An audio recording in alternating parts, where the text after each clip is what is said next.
Vamos agora à nossa análise do último imposto do dia, o Imposto sobre Circulação de Mercadorias e Serviços. Esse imposto é um imposto muito importante para os estados e está previsto ali no artigo 155, inciso 2º da Constituição. E, segundo a Constituição, compete aos estados e ao Distrito Federal instituir impostos sobre operações relativas à circulação de mercadorias e sobre prestações de serviços de transporte interestadual e intermunicipal e de comunicação, ainda que as operações e as prestações se iniciem no exterior. Esse é um tributo plurifásico, incide em todas as etapas da cadeia. Então pensem em uma cadeia de suprimento, por exemplo, do leite, que nós começamos com o leite sendo produzido nas fazendas, o leite pasteurizado na indústria, é vendido para a padaria e a padaria vende para o consumidor. O ICMS ele vai incidir em cada etapa dessa cadeia logística. Então, desde a venda do leite para a indústria, depois a venda da indústria para a padaria e depois a venda da padaria para o consumidor. Em todas essas etapas, em todas essas vendas, o ICMS incidirá. Ele possui um caráter fiscal, ou seja, a sua função principal é arrecadar dinheiro para os cofres públicos, e ele possui também um tratamento constitucional extenso. A Constituição traz várias regras delimitando como o ICMS deve ser criado, quais são seus limites, o que os estados precisam observar em sua instituição. Além disso, ele também é regulado por uma lei de caráter nacional, a Lei Complementar 87/96, que, em complemento à Constituição, regula as principais características sobre o ICMS. O sujeito passivo do ICMS está previsto no artigo 4º da Lei Complementar 87. O artigo 4º dispõe que contribuinte é qualquer pessoa física ou jurídica que realize com habitualidade ou em volume que caracterize intuito comercial operações de circulação de mercadoria ou prestação de serviços de transporte interestadual, intermunicipal e de comunicação, ainda que as operações e as prestações se iniciem no exterior. Aqui nós temos uma característica importante, que é essa ideia de habitualidade ou em volume que caracteriza intuito comercial. Logo à frente, nós vamos discutir um pouco mais quais são os limites da ideia de mercadoria. Mas aqui eu já trago para vocês que esse caráter comercial, essa habitualidade é bastante relevante para a possibilidade de incidência do ICMS. Além dessa previsão do contribuinte como sujeito passivo, o artigo 6º trata da possibilidade de responsável tributário, ou seja, uma pessoa que tem uma certa relação com o fato gerador, mas não realiza diretamente e responde pelo pagamento do tributo em razão de previsão legal. Então o artigo 6º da Lei Complementar 87 dispõe o seguinte, que lei estadual poderá atribuir a contribuinte do imposto ou a depositário a qualquer título a responsabilidade pelo seu pagamento, hipótese em que assumirá a condição de substituto tributário. Aí o parágrafo 1º vem e fala o seguinte, a responsabilidade poderá ser atribuída em relação ao imposto incidente sobre uma ou mais operações ou prestações, sejam antecedentes, concomitantes ou subsequentes, inclusive ao valor decorrente da diferença entre alíquotas interna e interestadual nas operações e prestações que destinem bens e serviços a consumidor final localizado em outro estado, que seja contribuinte do imposto. Então aqui o que nós temos é a possibilidade de utilização de uma técnica de tributação chamada de substituição tributária. Essa substituição tributária ela pode ser para trás ou para frente. E aqui eu gostaria que vocês me acompanhassem no slide para facilitar a visualização dessa explicação sobre a substituição tributária. Então vamos falar primeiro sobre a substituição tributária regressiva. E aqui eu trouxe como exemplo para vocês a cadeia de produção do leite. Então na primeira etapa nós temos o produtor do leite que vende o leite para o laticínio. Então, em tese, nessa venda, que é uma venda de circulação de mercadoria, haveria incidência do ICMS.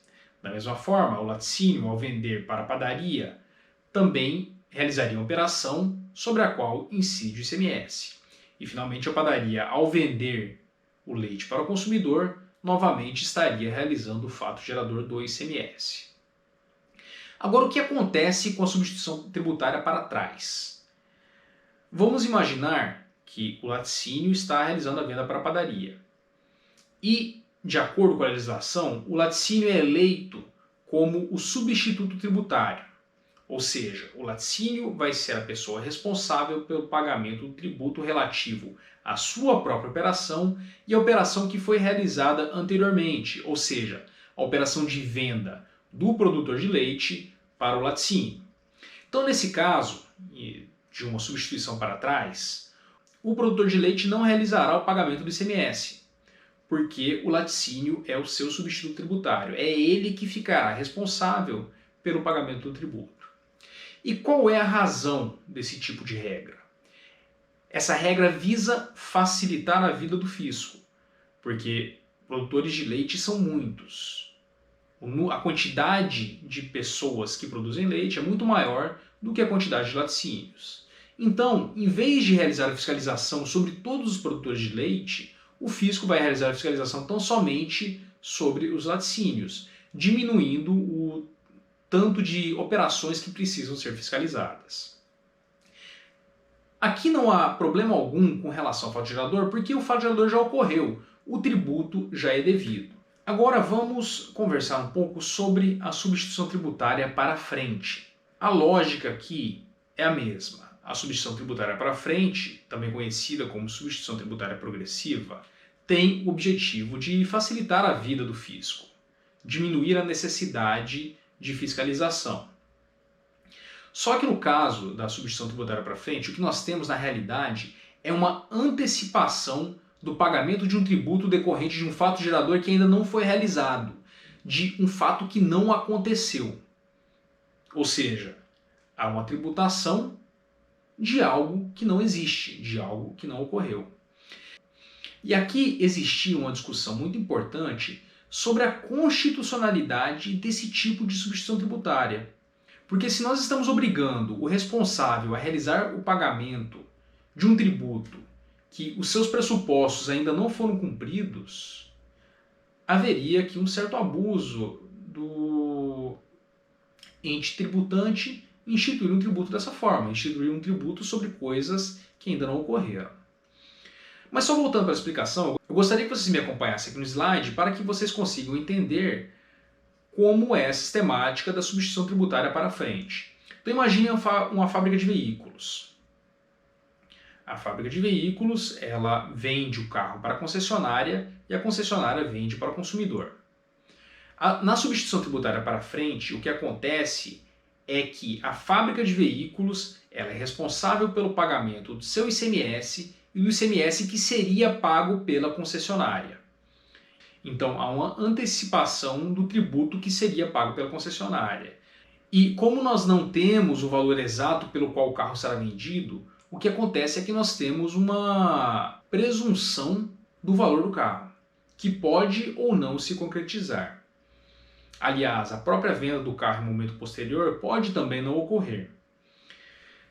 Nesses casos, caso o carro seja vendido por um valor menor ou caso não ocorra a venda, é possível a restituição do tributo que foi pago a maior. Bom, eu acabei de mencionar aqui para vocês que havia essa discussão sobre se era legal ou não, se era constitucional ou não, a utilização dessa sistemática de substituição tributária para frente. E hoje a resposta é positiva, porque a Emenda Constitucional número 3 de 93 inseriu o parágrafo 7º no artigo 150, com a seguinte redação: a lei poderá atribuir ao sujeito passivo de obrigação tributária a condição de responsável pelo pagamento de imposto ou contribuição cujo fato gerador deva ocorrer posteriormente, assegurada a imediata e preferencial restituição da quantia paga, caso não se realize o fato gerador presumido. Então, tanto a substituição para trás quanto a substituição para frente possuem previsão constitucional, de forma que não há nenhuma ilegalidade em sua utilização. De acordo com o professor Sabag, existem 3 tipos de fatos geradores possíveis relacionados ao ICMS. O primeiro é a circulação de mercadorias. O segundo é a prestação de serviços de transporte interurbanos e interestaduais. E, finalmente, O último seria a prestação de serviços de comunicação. Vamos começar tratando sobre o fato gerador circulação de mercadoria. Primeiro, para que ocorra uma circulação de mercadoria, é necessário que haja não somente a circulação física da mercadoria, mas sim a circulação jurídica, ou seja, que haja a transferência da titularidade da mercadoria. Eu trago aqui para vocês o recurso especial 1.588.784 de 2016. Nele, o STJ decidiu que o entendimento pacificado era no sentido de que não se reconhece a ocorrência de fato gerador no deslocamento de bens ou mercadorias entre estabelecimentos de uma mesma empresa. Essa também é a previsão da súmula 166 do STJ. Então o que acontece? Se a mesma empresa transfere um bem de um estabelecimento seu para outro, não há circulação de mercadoria passível de incidência de ICMS, porque existe a transferência de bens entre estabelecimentos da mesma titularidade. Ou seja, a empresa continua sendo dona do produto. O produto tão somente sai de um local físico e vai para outro. Então, para que haja incidência do ICMS, é necessário que haja uma circulação jurídica, ou seja, uma transferência de titularidade. Um outro ponto importante que vocês precisam gravar é o conceito de mercadoria. Mercadoria não é qualquer coisa. De acordo aqui com a definição do professor Roque Antônio Carrasa, podemos, pois, dizer que toda mercadoria é bem móvel, mas nem todo bem móvel é mercadoria. Só o bem móvel que se destina à prática de operações mercantis é que assume a qualidade de mercadoria. E essa definição do professor Roque Antônio Carrasa, ela está relacionada com o artigo 4º da Lei Complementar 87, que como nós vimos anteriormente, esse artigo 4º dispõe que contribuinte é qualquer pessoa que realize com habitualidade ou em volume que caracterize intuito comercial. Então, a mercadoria ela está relacionada a operações comerciais. O bem imóvel, que é objeto de comércio, é uma mercadoria. Não é qualquer bem imóvel que será mercadoria, mas tão somente aquele que é objeto de operações comerciais. Então, qual a consequência disso? O ICMS não incidirá sobre bens de particulares que não são destinados ao comércio. Então, se eu, Tiago, vendo alguma coisa minha, essa venda, essa circulação desse produto não será suficiente para que incida o ICMS. Por quê? Porque eu não trabalho com comércio, eu não faço isso de maneira habitual, eu não tenho um intuito comercial. Eu estou tão somente realizando a compra e venda regulada pelo Código Civil e sem um intuito comercial. Da mesma forma, o ICMS não incide sobre bens do ativo fixo ou imobilizado de pessoa jurídica, porque esses são bens que não são objeto de comércio. Agora, com base nessa definição, nós passamos por uma outra questão bastante relevante. E os bens incorpóreos? Eles são considerados como mercadoria ou não? E o exemplo que eu pergunto aqui para vocês é o software. O software é considerado como mercadoria para fins de ICMS? E aqui nós temos uma evolução da jurisprudência. Inicialmente, os tribunais pátrios entendiam que era necessário fazer uma distinção entre aquele software que é vendido em prateleiras e aquele que você realiza o download pela nuvem, você realiza o download pela internet.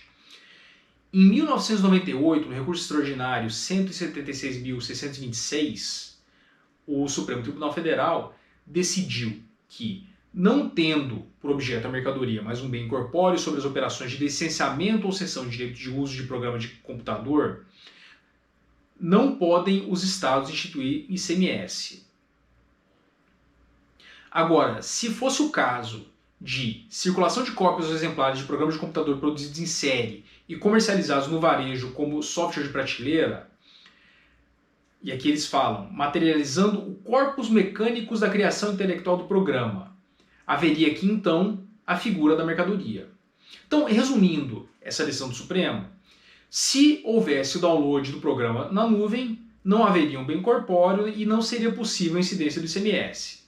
Já se nós comprássemos esse produto em uma loja, e antigamente era muito comum a compra de software por meio de disquetes ou de CDs. Você ia na loja e comprava o programa que vinha em uma caixa com CD dentro ou com vários disquetes dentro. Nesse caso, haveria sim a possibilidade de incidência do ICMS. Então, nessa decisão, quando o software estava materializado em um meio físico, haveria incidência do ICMS. Quando não houvesse essa materialização em meio físico, quando ele fosse baixado, por exemplo, da nuvem, não haveria a incidência do ICMS.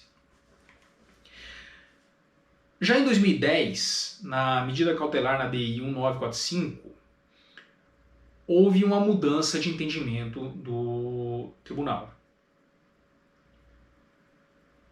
Nesse caso, o STF decidiu que era irrelevante a inexistência de bem corpóreo ou mercadoria em sentido estrito. E a decisão foi no sentido de que o tribunal não pode se furtar a abarcar situações novas com base em premissas jurídicas que não são mais totalmente corretas. Então, com base nessa ideia de evolução da situação fática no mundo, o Supremo Tribunal Federal passou a permitir a incidência de ICMS sobre softwares que são baixados da nuvem, ou seja, comprados por meio da internet, pensando a necessidade de um corpo físico para o produto. Vamos falar um pouco agora sobre o ICMS relacionado a serviços de transporte interestadual e intermunicipal. Primeiro ponto, serviços de transporte dentro do município estão fora do âmbito de incidência do ICMS. O ICMS incide então somente sobre serviços de transporte interestaduais e intermunicipais. Um outro ponto relevante é que o imposto é devido no local de onde se tem iniciado o transporte, e não no destino. Finalmente, na ADI 1600 de 2001, decidiu-se que é inconstitucional a incidência do ICMS no transporte aéreo de passageiros intermunicipal, interestadual, internacional e também no transporte aéreo internacional de cargas. Então essa também é uma regra que vocês precisam ter em mente. Já com relação aos serviços de comunicação, a Lei Complementar 87 dispõe que o imposto incide sobre prestações onerosas de serviços de comunicação por qualquer meio, inclusive a geração, a emissão, a recepção, a transmissão, a retransmissão, a repetição e ampliação de comunicação de qualquer natureza. Então é importante entendermos o que seria o serviço de comunicação que é suficiente para a incidência do ICMS. E aqui nós vamos para a jurisprudência novamente, no RESP 1.176.753, onde ficou decidido que a prestação de serviços conexos ao de comunicação por meio de telefonia móvel não se confunde com a prestação da atividade fim do processo de comunicação em si. Então essa distinção é importante porque a comunicação em si está abarcada pelo ICMS e todas aquelas outras questões conexas para que se permita a realização da comunicação não estão abarcadas pelo ICMS. Então, na esteira dessa ideia de que a atividade de meio de serviço de comunicação não é tributado pelo ICMS, nós podemos mencionar a súmula 334 e 350 do STJ. A 334 dispõe que o ICMS não incide no serviço de provedores de acesso à internet. Já a 350 dispõe que o ICMS não incide sobre o serviço de habilitação do telefone celular. Esses serviços seriam tão somente serviços meio para que a comunicação possa ser realizada. Então, em razão disso, não há a incidência do ICMS sobre essas atividades. Outro ponto importante, ao contrário do serviço de transporte, o ICMS incide sobre o serviço de comunicação dentro do município. Então, se estamos diante de um serviço de comunicação que é realizado dentro da área municipal, ele também está passível de incidência do ICMS em razão da inexistência de previsão legal em sentido contrário, como é o caso do serviço de transporte interestadual e intermunicipal. Uma outra regra com relação à televisão por assinatura via satélite, quando não há uma medição de serviço, quando é um serviço por assinatura. Então, imaginem que vocês pagam um serviço de Sky mensalmente. Nesse caso, a tributação do ICMS tem que ser dividida em parcelas iguais para as unidades da federação, onde está o tomador de serviço e o prestador de serviço. Então, se a Sky tem sede em São Paulo e você está contratando serviço aqui no Mato Grosso do Sul, o ICMS será dividido metade para São Paulo e metade para Mato Grosso do Sul. Isso está previsto no artigo 11 e no artigo 11, parágrafo 6º da Lei Complementar 87. Caso tenha interesse, por favor, deem uma lida nesses dispositivos para entender essa regra que eu acabei de passar aqui para vocês. Bom, qual é a base de cálculo do ICMS? Na circulação de mercadoria é o valor da operação. No serviço de transporte e de comunicação é o preço do serviço. E, finalmente, no caso de importação, que também é uma possibilidade para incidência do ICMS, a base de cálculo do ICMS é o valor da mercadoria acrescido do imposto de produtos industrializados, do imposto sobre operações financeiras, do imposto de importação e das despesas aduaneiras. Então, o ICMS, no caso de importação, incidirá sobre vários outros impostos também. Seguindo em frente, vamos falar um pouco sobre as alíquotas do ICMS. A Constituição dispõe que é facultado ao Senado Federal estabelecer alíquotas mínimas nas operações internas de ICMS, mediante resolução de iniciativa de 1/3 e aprovada pela maioria absoluta de seus membros. E essa possibilidade do Senado criar esse tipo de regulação é decorrente do papel do Senado, que tem como objetivo representar os governos do Estado em razão do nosso Pacto Federativo. Além disso, o Senado Federal também pode fixar alíquotas máximas para resolver conflitos de competência que envolva interesses dos Estados. Como regra geral, as alíquotas internas, ou seja, aquelas alíquotas de ICMS dentro dos Estados, elas giram em torno de 17% a 18%. Elas podem ser estabelecidas livremente pelos Estados. Já as alíquotas estaduais, elas estão reguladas na Resolução do Senado número 22 de 89. E como regra geral, a alíquota interestadual é de 12%. Porém, nas operações e prestações realizadas nas regiões Sul e Sudeste, destinadas à região Norte, Nordeste e Centro-Oeste e ao Estado do Espírito Santo, a alíquota interestadual será de 7%. Então, essa aqui é a previsão do artigo 1º e artigo 1º, parágrafo único da Resolução 22 de 89 do Senado Federal. Um outro ponto importante é a divisão do valor do tributo quando nós temos operações de circulação de mercadorias interestaduais. E houve uma mudança na Constituição após a emenda constitucional 87 de 2015. No artigo 155, parágrafo 2º, inciso 7º da Constituição. Com essa mudança, ficou determinado que nas operações e prestações que destinem bens e serviços a consumidor final, contribuinte ou não do imposto, localizado em outro Estado, adotar-se-á a alíquota interestadual e caberá ao Estado de localização destinatário o imposto correspondente à diferença entre a alíquota interna do Estado destinatário e a alíquota interestadual. Então nós vimos que, como regra geral, a alíquota interna é de 17% e a alíquota interestadual é de 12%. Então o que isso significa? Que o Estado de onde o bem é vendido, de onde parte o bem, ele ficará com a alíquota interestadual. Então ficará com os 12% como regra geral. Já o Estado para onde o bem está indo, o Estado de localização do comprador, ficará com a diferença entre a sua alíquota interna e a alíquota interestadual. Então, no caso, 17 menos 12 dará 5% de alíquota de ICMS. Algumas considerações finais sobre o ICMS é que ele é um tributo não cumulativo, vocês já sabem o que é essa característica da não cumulatividade, que tem por objetivo não onerar a cadeia de maneira demasiada. O ICMS é um tributo que também pode ser seletivo, ou seja, as alíquotas podem ser diferenciadas em razão da essencialidade do bem. Uma outra característica dele é que ele é calculado por dentro. Isso significa que ele incide sobre a sua própria base de cálculo.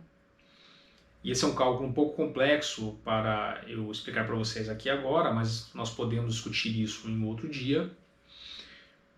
E, finalmente, ele é um tributo que não incide sobre a exportação. Existe uma imunidade prevista constitucionalmente que faz com que o ICMS não incida sobre exportações. Com isso, nós terminamos a nossa aula sobre os tributos dos estados e na próxima segunda-feira nós discutiremos os tributos municipais. Até mais, pessoal. Boa noite.